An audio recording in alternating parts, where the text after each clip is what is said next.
Yesterday, Mandy Burns from AEA 267 sent me some information on some criteria reference standards for all children and also for children with special needs. I have added these to our standardized measure appendix of our PTOT guidelines and resource manual, and I'd like to share these briefly with you.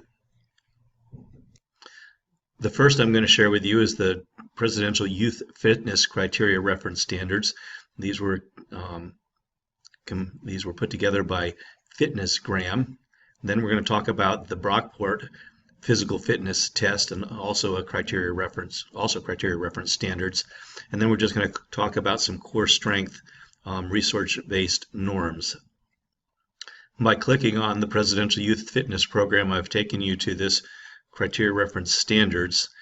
There's standards for boys and girls ages 5 to 17, and it looks at basically 4 standards: a curl up, a trunk lift, a 90-degree push-up, and a flexed arm hang.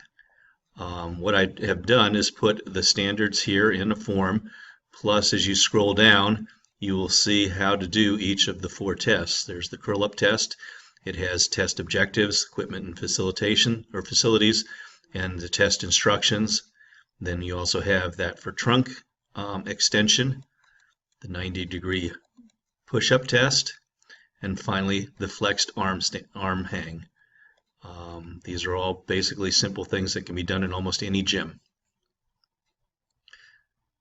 Now I've taken you to the Brockport Physical Fitness Test, which is an interesting test because it sets criteria reference standards for both your general education students, but it also has standards set up for intellectually disabled children, along with many other disabilities such as cerebral palsy and multiple different conditions.